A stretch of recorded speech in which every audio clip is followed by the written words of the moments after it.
So, per Saari, congratulations on your recent Emmy nomination for Big Little Lies. The nomination for you as Best Limited Series was one of 16 nominations that the show received overall. I want to start by asking what your reaction was to the news that not only you had been nominated, but the show had received so many nominations across the board for acting and writing and below-the-line categories. Well, I think we were all blown away. I mean, obviously, it's an enormous honor, and we're, I think, thrilled, just not for everyone who is involved in the show and all the people who did receive those nominations. But I think Laura Dern actually said it best when she said what it means is that people are actually going to see the show. And obviously, they're, you know, we've heard that a lot of people have watched the show over the past 6 months, but now hopefully it builds even more momentum, and the work that we did and that everyone did will actually get to be seen. And I think for me, and probably for most of us, that's the real value in being recognized this way, is that it gets the word out that you know, people should watch this, and we're very, very happy about that and very, very proud. And by the way, when it first aired, we had no idea. You know, you kind of sit in a vacuum for a little bit, and you're not absolutely sure what's going to go on, and you know who's watching, and there was a really organic momentum, I think, from the beginning, and it started as a seed and then built out, and we are where we are now, and we're just thrilled. Well, the people who saw the show loved it and talked about it week for week, and you're right, it did grow in momentum week by week. How do you account for the success, I should say, of the show? The fact that so many people who watched it week to week were talking about it week to week. You know, that's a mysterious thing. You never really know. I guess I go back to what I really connected to when I read Leanne's book, and what I felt again when I was watching the episodes come in from Jean-Marc, and that is, well, it's a couple things. One is there's a great mystery, and I think, you know, every week there's a cliffhanger. I mean, it in a world of binging television, there was a show that really had that sense of you need to tune in every week and to watch, and I think that was a big part of it. Maybe, I'm not sure, but for me, that's a part of what made it so delicious. I think there was a sense of stories about family and real people, which was also perhaps something that an audience connected to.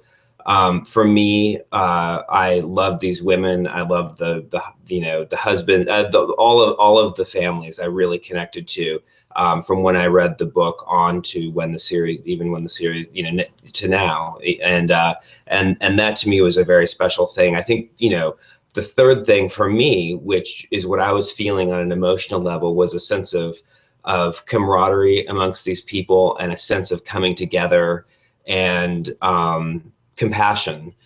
I think we're you know, living in a world right now which is a fairly combative place, and the idea, the sensation of watching people come together, as these women in Big Little Lies did, I think left me with it really resonated, and perhaps there's something to be said for that as well. It's also very unique to see a show or a film with so many strong female characters. I mean, 4 of your 5 acting nominations are for the women. So, I mean, can you talk about having a show like this with so many strong, rich roles for women, so many varied roles for women? Yeah, I mean, I think that from the very inception of this was really a goal of everyone involved. And Nicole, my producing partner, and I talk a lot about this, you know, really finding those stories and the perspectives of different characters that we haven't seen before. And I know it's something that Bruna and Reese, when they sent the manuscript our way, were really committed to as well. And in fact, it's something that, you know, going back to Rabbit Hole even, which was our first project, it's something that we were, you know, thought about making with Bruna at that point as well. And it goes back to the same thing, stories about, you know, real women, real families, and finding the truth in all of that, and finding real, the reality, I guess, of life, and differing perspectives. And that's something that Nicole and I in particular are committed to, is, you know, finding stories that access different perspectives and allow us to see different dimensions of the world. And Big Little Lies was really fortunate in that it had so many characters, all of whom had very different perspectives on things. And obviously in this case, it all started with a single incident, and from that incident, you could see through the eyes of all the different people what their perspectives were on that. And everybody's story is different, and yet they're all impacted by this thing, and those differing perspectives are always something that we're very interested in exploring. I wanted to talk a bit more about Nicole Kidman. You mentioned her a lot, and I mean, she's had a really terrific year between this and The Beguiled and Killing of a Sacred Deer coming up. Lots of other movies coming out this year. What is it about her that's what is that quality that she has that has proven the sort of longevity? And what do you think was so, I guess, impactful about this performance? I mean, it was almost as if people realized that Nicole Kidman was this great actress again. Well, I think Nicole, I've never met anyone more daring than Nicole. And she is willing to throw herself into her work and into the characters that she explores more deeply than anyone I've ever met. And she is always up for the challenge, and I think is always looking for new cracks and areas to explore in the world through these different people. And Big Little Lies, I think, this is just my perspective on it, but I think there was the ability to explore over a really long form something which was, for her, it allowed her to really not just immerse into the character, but to reflect an arc which otherwise you would never be able to see. And I know Nicole did some television work early in her career, but up to now, we've never really seen her with the ability to explore what she did with Celeste and with her marriage with Perry and with her family. In fact, all these women really, I don't think, have had up to now the opportunity to do that. And that's part of the magic of having this big 7-hour movie, which is how we approached it, by the way.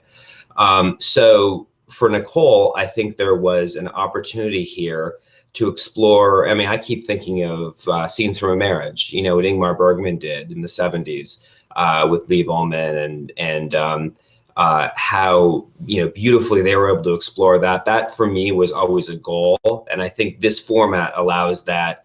And we haven't really seen that before, for especially Nicole and Reese and some of the more film-centric performers. All of these ladies give really great performances. I wonder if you could talk a bit about the ways in which they worked as an ensemble of actresses and actors as well. Yeah, it's interesting, actually. Last night we were all at this event together, and everyone lights up when they get into a room together. And I think there is a authentic, sincere sense of camaraderie amongst all of us. It's a real family that we've created. And that's part of that chemistry, I think, is part of what made for us the show such a compelling experience. And that chemistry and that camaraderie off the screen is really, I think, what made working on screen so effective. And I think in particular about Alex and Nicole and Reese and Adam and all the marriages. There was real, I think, fondness and an openness amongst everybody, which for the performances really allowed them to break down boundaries that, again, when you're dealing with such a large scope and a large canvas, you need to have access to all the different dimensions. And I think the friendships and the relationships off screen, and I count the kids in that too. The kids were very, very important, obviously, in this. And our goal, again, to sort of cite another film from the 70s was to make something as pure as Kramer versus Kramer in terms of those relationships with the kids. And that only came about through the connection off camera and Nicole and Alex and the other actors spending a lot of time, getting to know the children. And so they were actually, by the time the cameras were rolling, were able to exist in a very unself-conscious place for their characters. And working with Jean-Marc Vallée on all 7 episodes, at what point did he become involved with it? I mean, was it before you were involved with it, or?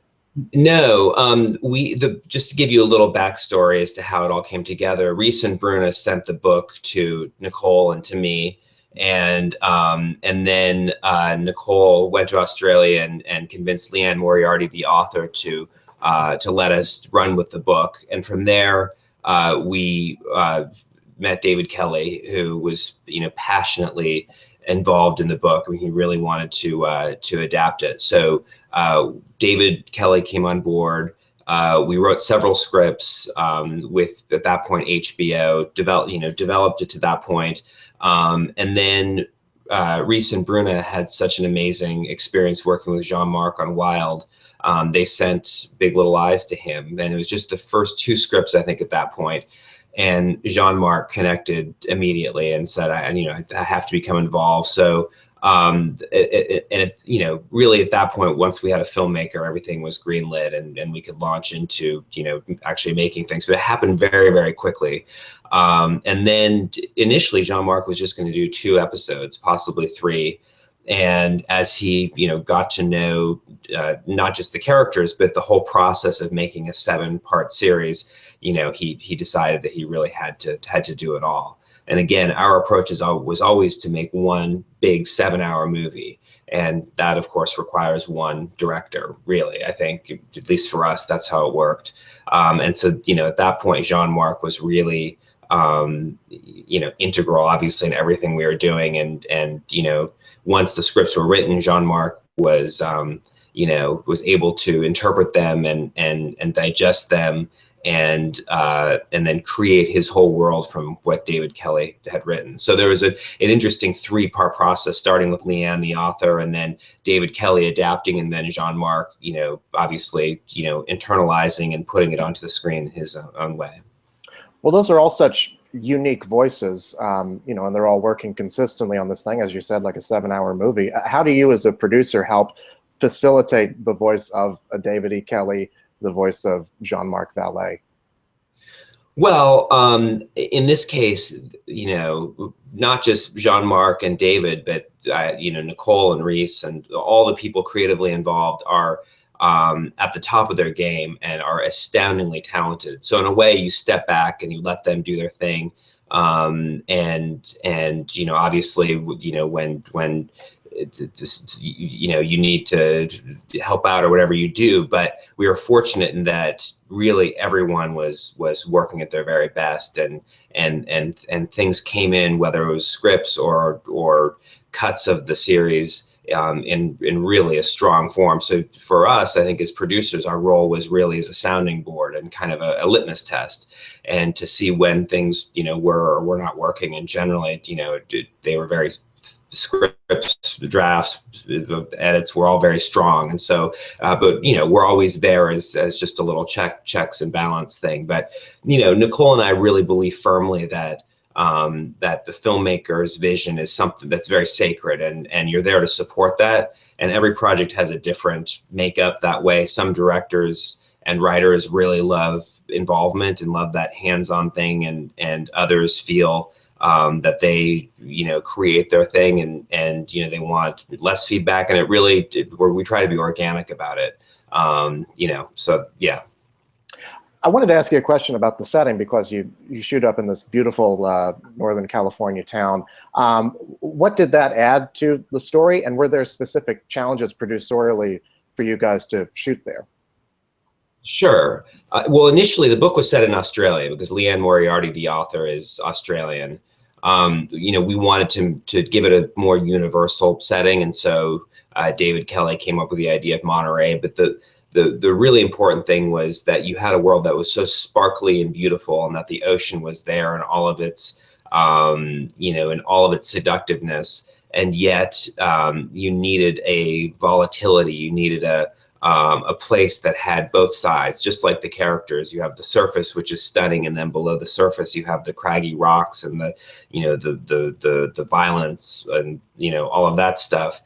The second thing that was really important was that within the town of Monterey, like the town that's in the book, you have a whole array of class differences, and that, you know, the story is about the whole spectrum, not just the wealthy. And I know a lot of people have focused on that in the series, but there's also the other side, which are, you know, Jane, or, you know, a lot of the other people live in this town. And Monterey has that very special thing where it's a tight-knit community, but there's a whole spectrum, you know, socioeconomically, which is really important to exploring what we wanted to explore. So you know, it sort of felt like a natural, you know, adaptation from the Sydney, you know, from the Australia location, the Sydney suburbs.